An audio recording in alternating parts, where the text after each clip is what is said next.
오늘 우리에게 주시는 하나님의 말씀은 열왕기하 19장 14절로 19절 말씀입니다. 구약 성경 열왕기하 19장 14절로 19절까지 말씀입니다.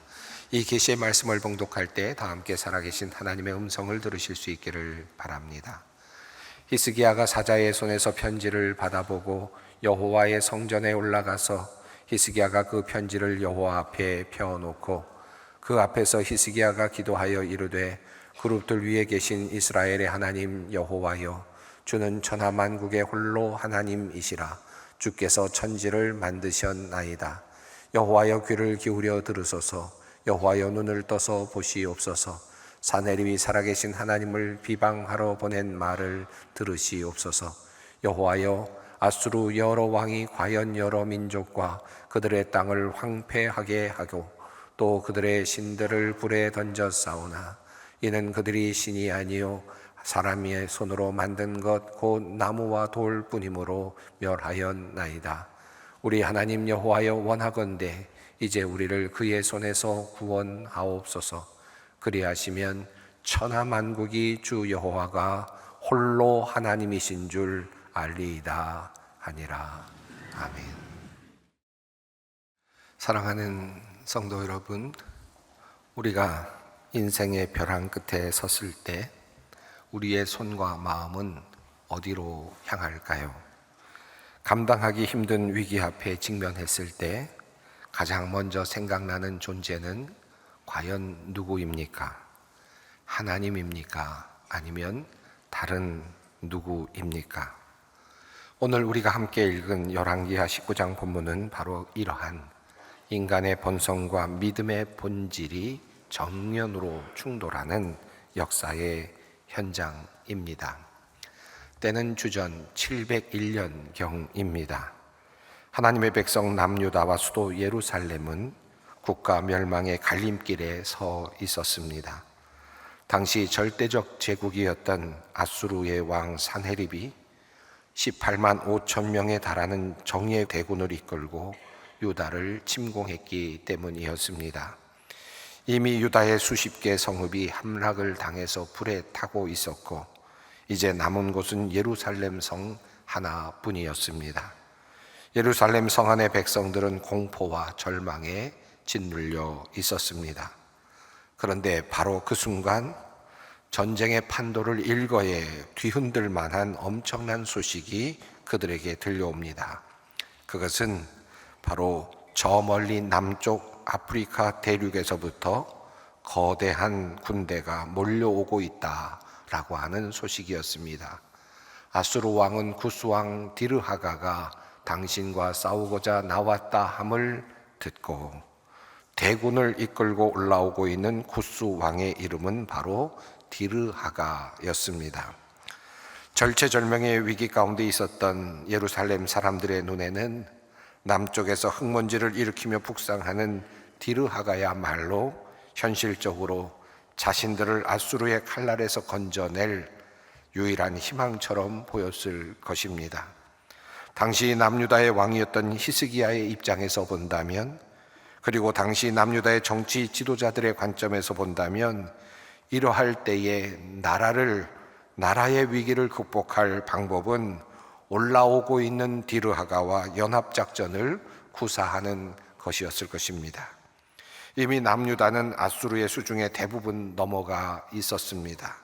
북에서부터 내려온 아수르는 이미 예루살렘만을 남겨둔 채로 남진을 계속하였고 라기스까지 이르고 있었습니다. 남유다의 측면에서 본다면 구스의 디르하가의 군대와 연합작전을 펴는 것은 당연한 것처럼 보였을 것입니다. 이러한 작전을 예상한 사람은 놀랍게도 아수르의 산헤립이었습니다. 너무나도 자명한 작전이었기 때문이었을 것입니다. 그래서 본문 8절과 9절을 보면 아주 흥미롭고 긴박한 군사 지리적 이동이 묘사되고 있습니다. 랍사게가 돌아가다가 아수르 왕이 이미 라기스에서 떠났다 함을 듣고 림나로 가서 아수르 왕을 만났으니 왕이 거기서 림나와 싸우는 중이더라. 먼저 아수르의 산헤립 왕은 유다 남서부 셰펠라 평원지대의 핵심 요새인 라기스에 주둔하고 있었습니다. 라기스는 고고학 발굴로도 확인되듯이 난공불락의 거대한 군사 요충지였습니다. 사네립은 이 라기스를 발판 삼아서 유다 남부를 완전히 장악한 뒤에 북동쪽 예루살렘을 완벽히 질식시켜 항복받을 계획이었던 것 같습니다. 그리고 예루살렘은 랍사게로 하여금 포위하여 압박을 계속하도록 부추기고 있었습니다. 그런데 갑자기 사네립은 라기스에서 림나로 병력을 물려 이동을 합니다.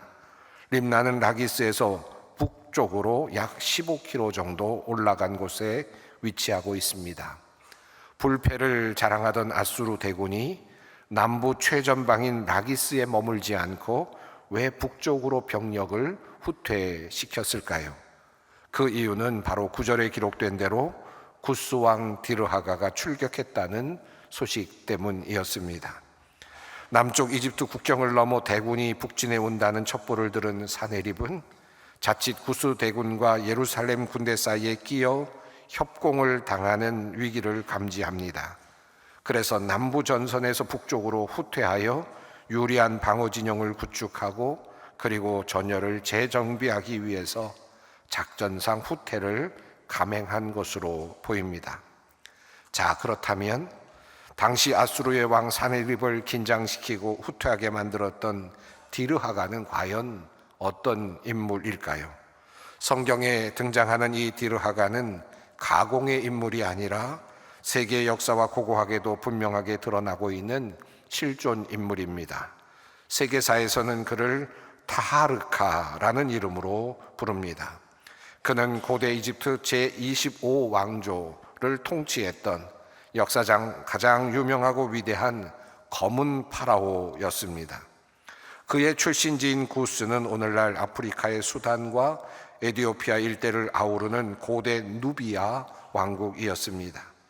누비아는 풍부한 금과 막강한 궁수부대를 바탕으로 북쪽에 있었던 이집트 본토를 무력으로 정복하고 제25왕조를 세웠습니다. 디르하가는 그 제국에서 거대한 카르낙 신전의 대형 기둥을 비롯한 찬란한 문화를 꽃피웠고 지중해와 아프리카를 아우르는 당대 최고의 군사 강국을 이루었던 그러한 영웅이기도 하였습니다. 주전 701년 당시 디르하가는 약 20세 전후의 젊은 왕자였습니다. 자, 그는 젊은 왕자로서 이집트 구스 연합군의 총사령관이 되어서 진격을 하고 있던 중이었습니다.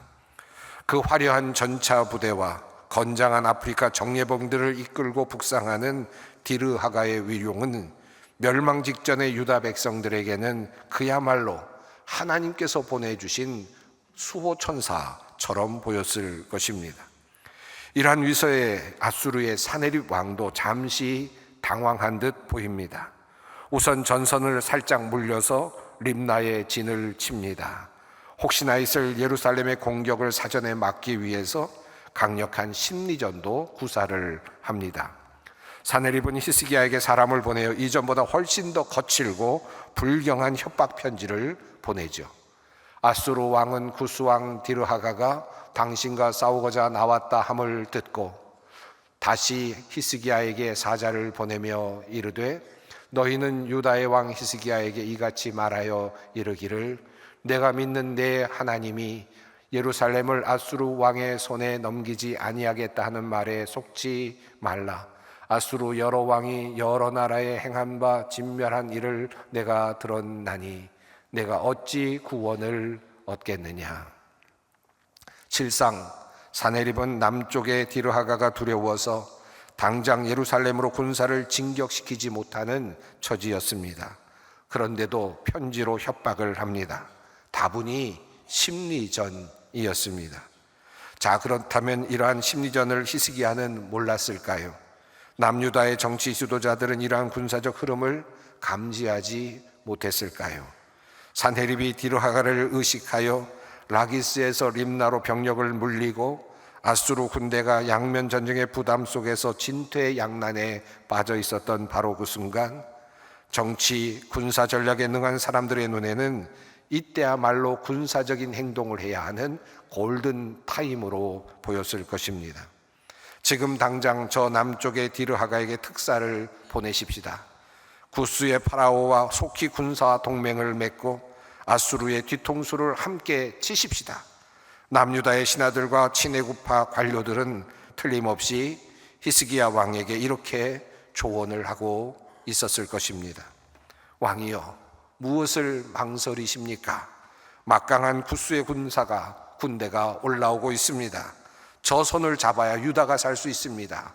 이것이 우리에게는 유일한 기회입니다. 라고 하는 그런 진언이 올라왔을 것입니다. 인간의 상식과 이성으로는 이보다도 명쾌하고 합리적인 해결책이 없습니다. 그러나 히스기야 왕은 남쪽의 디르하가에게 사절단을 보내지 않았습니다. 왜 히스기야는 그 매력적인 디르하가의 손을 잡지 않았을까요? 거기에는 세 가지 이유가 있었습니다. 우선 히스기야에게는 하나님을 찾지 않고 과거에 외교 협상을 하여 실패하였던 뼈아픈 과거의 기억이 있었습니다. 아수르의 1차 침공의 때 히스기야는 두려움에 사로잡혀서 하나님과 상의하기보다는 사네립과 인간적인 외교 협상을 먼저 서둘러 시도한 바 있었습니다. 그는 사네립에게 이렇게 이야기를 하였습니다. 내가 범죄하였나이다. 나를 떠나 돌아가소서. 왕이 내게 지우시는 것을 내가 당하리이다. 외교적으로 접근을 했었습니다. 그렇게 해서 결과적으로 히스기야는 여호와의 성전 곳간과 왕궁의 은을 모두 다 내어주었고 심지어는 성전문과 기둥에 입힌 금까지 칼로 다 벗겨내어 사네립에게 조공으로 바쳤습니다. 성전을 훼손하면서까지 세상과 타협하며 평화를 구걸했던 것입니다. 그러나 돌아온 결과는 무엇이었습니까?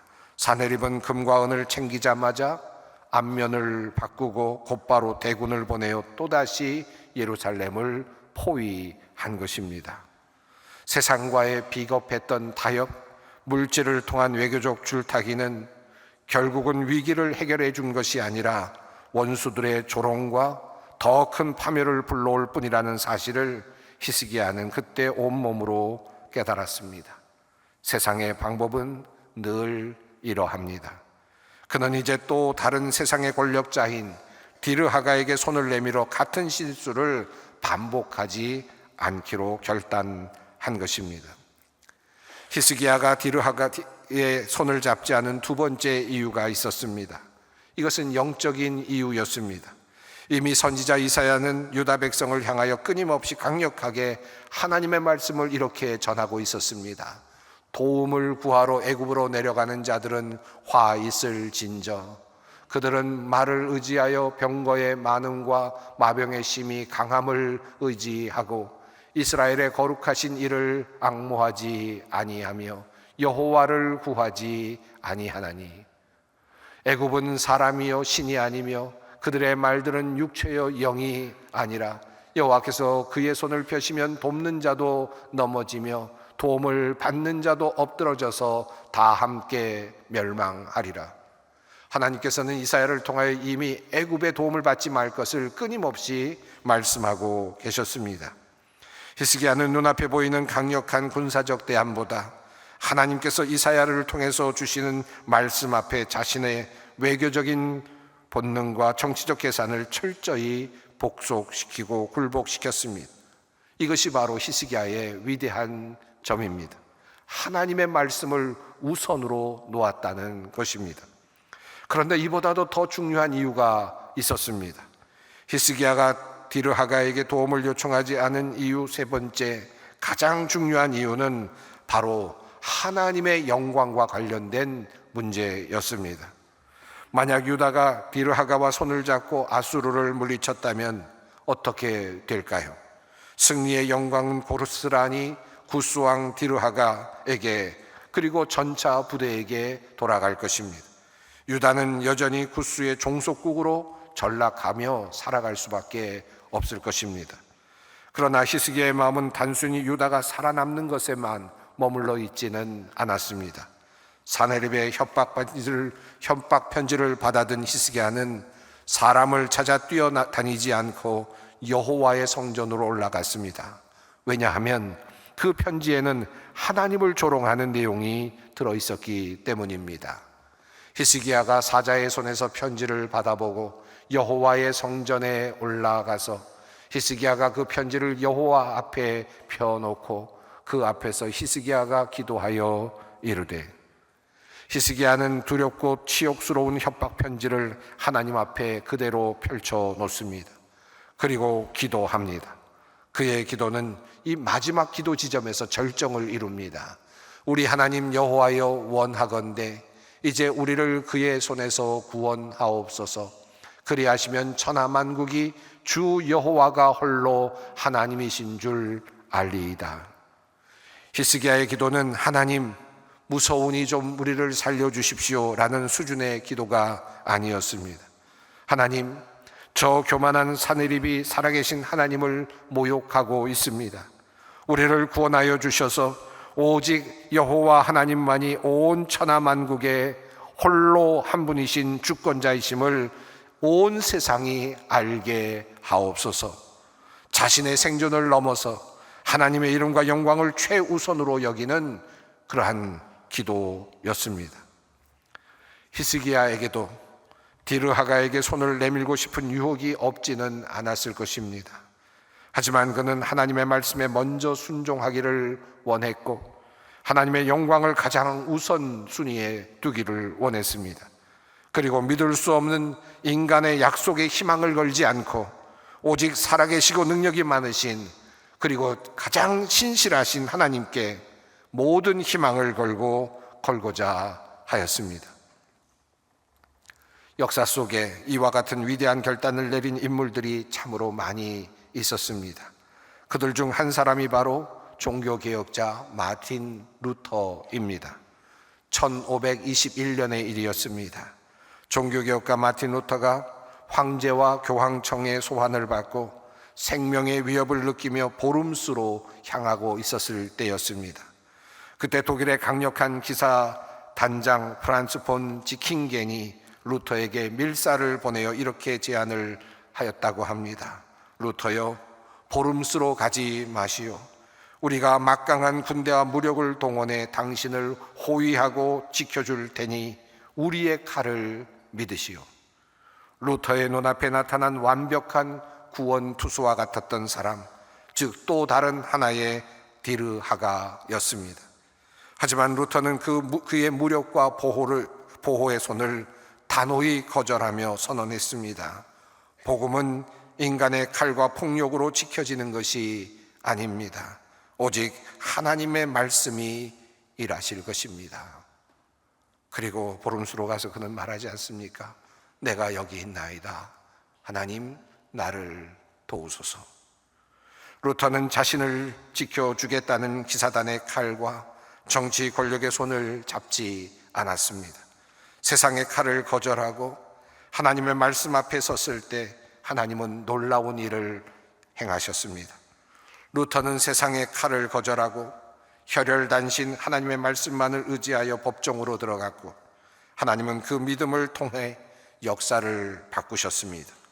이것이 바로 종교개혁의 역사에 있어서 빼놓을 수 없는 멋진 명장면 중에 하나입니다.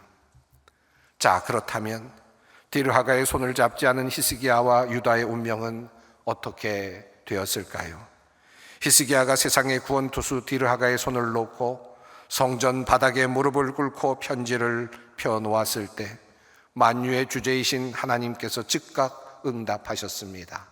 아모스의 아들 이사야가 히스기야에게 보내 이르되, 이스라엘 하나님 여호와의 말씀이 내가 아수르 왕 사네립 때문에 내게 기도하는 것을 내가 들었노라 하셨나이다. 그리고 하나님께서는 이스라엘을 통해 위대한 승리를 약속하시죠. 그러므로 여호와께서 아수르 왕을 가리켜 이르시기를, 그가 이 성에 이르지 못하며 이리로 화살을 쏘지 못하며 방패를 성을 향하여 세우지 못하며 치려고 토성을 쌓지도 못하고 오던 길로 돌아가고 이 성에 이르지 못하리라 하셨으니 이는 여호와의 말씀이시라. 자, 그리고 어떻게 되었을까요? 성경은 증언합니다. 이 밤에 여호와의 사자가 나와서 아수르 진영에서 군사 18만 5천 명을 친지라. 아침에 일찍이 일어나 보니 다 송장이 되었더라. 성도 여러분, 이 위대한 구원의 밤을 주목해 보십시다. 유다 군대는 예루살렘 성벽 위에서 칼 한 번도 휘두르지 않았습니다. 활 한 발도 쏘지 않았습니다. 남쪽에서 올라오던 디르하가의 지원군은 아직 도착조차도 하지 않았습니다. 인간의 칼과 창이 닿지 않은 바로 그 밤, 하나님께서 친히 천사를 보내어서 18만 5천 명에 달하는 아수르의 교만한 군대를 단숨에 무력화시키십니다. 놀라운 일이 일어났습니다. 단지 이 이야기가 신화 같은 소설 이야기일까요? 어떻게 이런 일이 일어날 수 있었을까요? 역사의 자료는 다행히도 이 사건의 실제를 이렇게 증언하고 있습니다. 고대 그리스의 유명한 역사가 헤로도투스는 그의 저서 역사 2권 141장에서 이 사실을 이렇게 기록합니다. 밤 사이에 엄청난 수의 들쥐떼가 아수르 진영을 덮쳐 군사들의 활시위와 방패, 손잡이, 화살통을 모조리 갉아먹었다. 다음 날 무기를 잃은 군사들은 도망쳤고 수많은 자들이 쓰러져 죽었다. 고대 세계에서 들쥐는 치명적인 급성 전염병 페스트나 발진티푸스를 옮기는 상징적인 매개체였습니다. 아마도 아수르의 군사들은 전염병 전파를 두려워하며 도망쳤을 가능성이 높습니다. 더욱 결정적인 것은 아수르 왕 사네립 자신의 기록입니다. 영국 박물관에 보관된 사네립의 육각 원형통 비문에 따르면 사네립은 유다 46개 성읍을 정복했고 히스기야를 새장 속에 갇힌 새처럼 예루살렘에 가두었다고 요란하게 자랑을 늘어놓고는 있지만 정작 그의 승전 비문에는 가장 중요한 그의 최종 목표였던 예루살렘을 함락시켰다거나 히스기야를 사로잡았다는 기록은 한 줄도 남기지 못했습니다. 그리고 서둘러 니느웨로 돌아갔다고 비문은 적고 있습니다. 정복에 실패하고 불가항력적인 타격을 입고 군대를 물렸음을 역설적으로 증명하는 자료입니다. 세상의 역사는 이를 갑작스러운 들쥐의 습격이라고 부를지 모릅니다. 그러나 성경은 분명히 선언합니다. 여호와의 사자가 치셨다.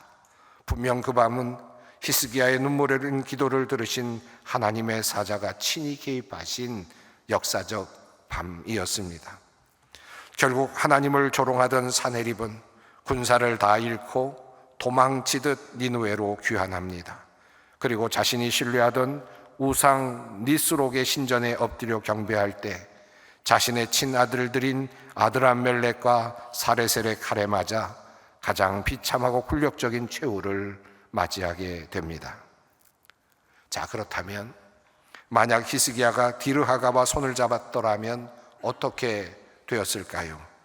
실제 고대 근동 사료와 아수르의 왕실 비문에 따르면 디르하가가 이끄는 이집트 구스 연합군은 유다 평원 인근 엘테케 전투에서 사네립과 맞붙어 싸웠습니다.